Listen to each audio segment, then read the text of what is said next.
A Avenida Faria Lima, em São Paulo, era um rio de aço polido e ambição. Mas para Fernando, era apenas o cenário para um cárcere dourado. Aos 71 anos, ele era o retrato do sucesso. Barba bem aparada, terno caro e um silêncio pesado que carregava como um casaco de chumbo. Sua casa era uma fortaleza de vidro e concreto na Zona Sul, mas havia um cômodo que ele nunca mais cruzava. Era o quarto trancado no final do corredor do segundo andar. 5 anos. 5 anos desde que a chave foi girada pela última vez. O quarto pertencia à sua filha, a quem ele perdeu para uma doença traiçoeira.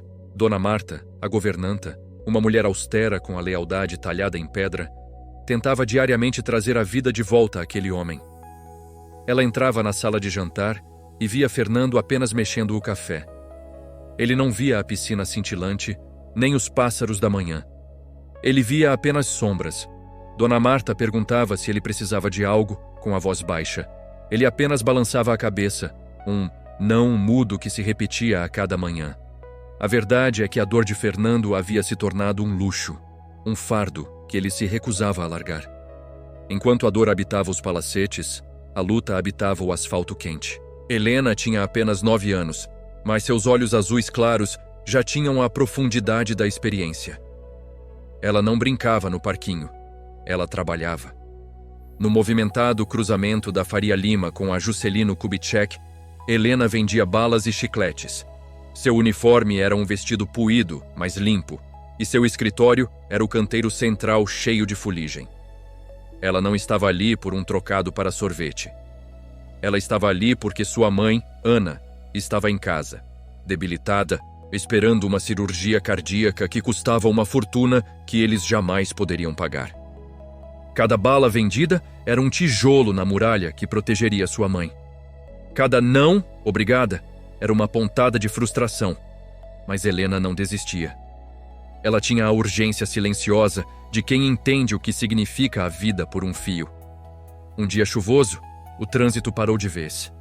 O congestionamento era quilométrico. Fernando estava em seu carro blindado, o motorista esperando pacientemente. Ele olhava a chuva lavar o vidro. Estava indo para uma reunião fútil sobre um novo investimento. Nesse engarrafamento, Helena viu uma oportunidade. Ela correu entre os carros, equilibrando a caixinha de doces, seu alvo, o carro preto reluzente. Onde há riqueza, há esperança. Ela bateu de leve no vidro e esperou.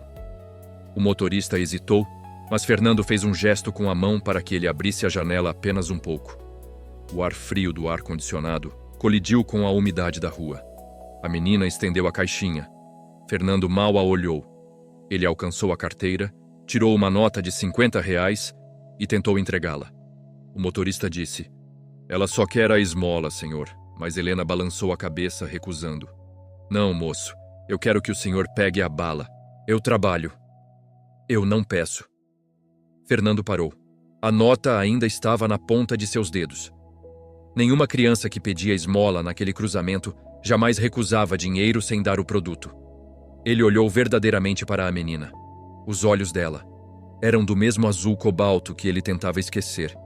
Ele pegou um pacote de goma de mascar e entregou a nota. "Pode ficar com o troco", ele disse, sua voz rouca de desuso. Helena pegou o dinheiro, mas em vez de correr para o próximo carro, ela ficou.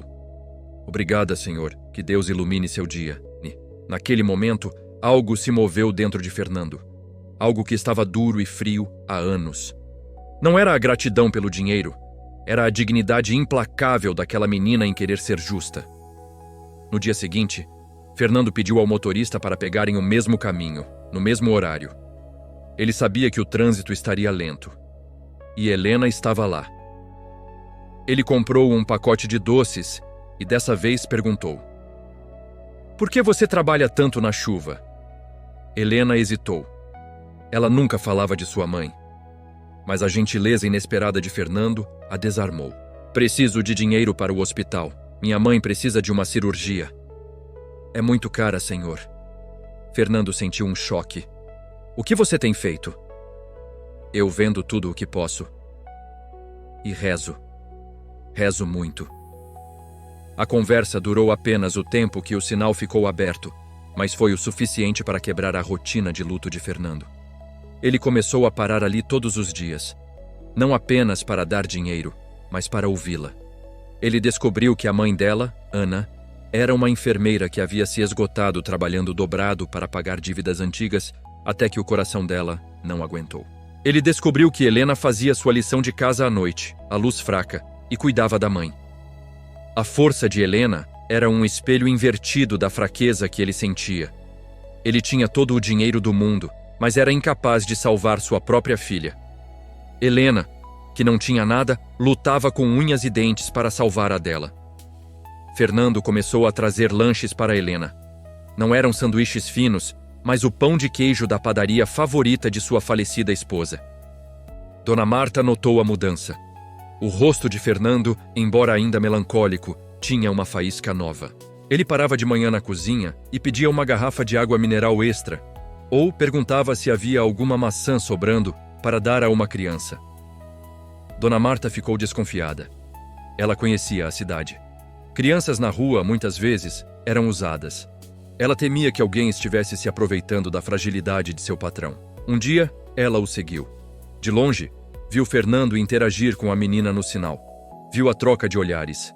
Viu a genuinidade da dor de Helena ao falar de sua mãe. Fernando estava profundamente ligado à luta de Helena. Ele sentia que tinha uma segunda chance, não de salvar o passado, mas de honrá-lo, protegendo o futuro de outra criança.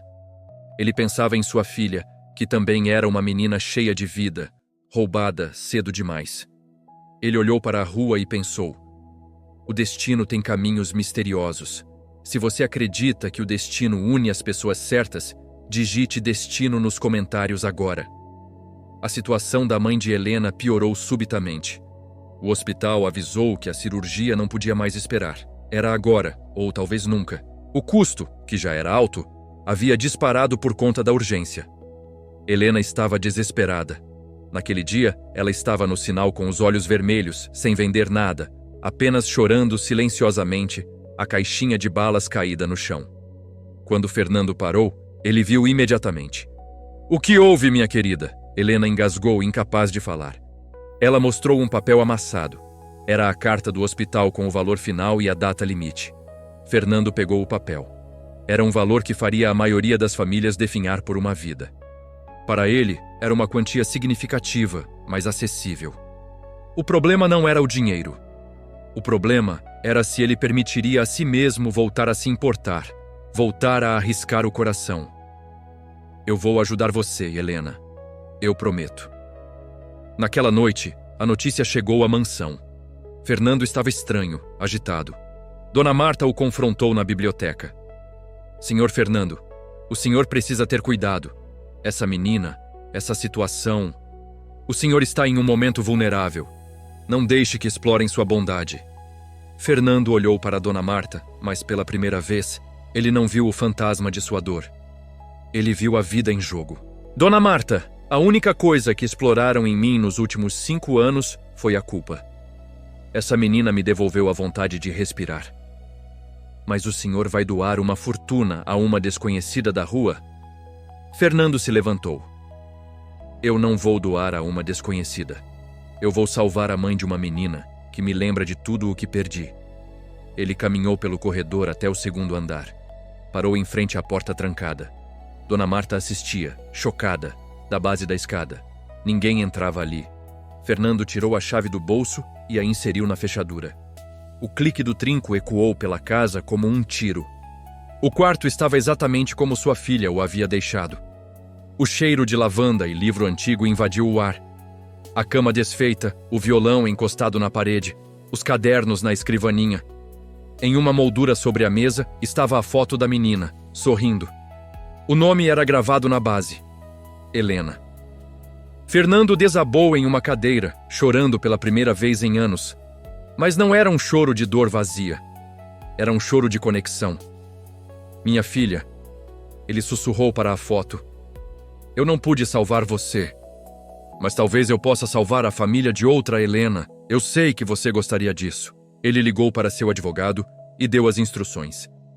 Pagamento imediato, integral para o hospital. Transferência garantida. O conflito final veio do hospital. Quando Fernando chegou na manhã seguinte, Acompanhado de seu motorista e de Helena, a burocracia tentou intervir.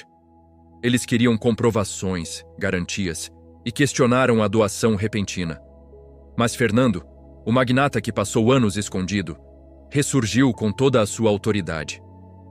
Eu sou Fernando Torres e esta cirurgia será feita hoje, ele declarou, entregando os documentos assinados e comprovando a transferência. Se houver qualquer atraso, eu garanto que amanhã terei uma equipe jurídica acionando este hospital por negligência. Façam o seu trabalho.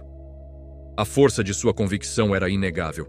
Em poucas horas, Ana, a mãe de Helena, estava sendo preparada para a cirurgia. Helena segurou a mão de Fernando enquanto a maca passava. Ela olhou para ele com aqueles olhos azuis, agora cheios de lágrimas de esperança. O senhor é um anjo, senhor. Não, Helena. Eu sou apenas um pai que entendeu tarde demais que a vida exige coragem para amar de novo. A cirurgia foi um sucesso. A recuperação de Ana foi lenta, mas constante. Fernando não abandonou as duas.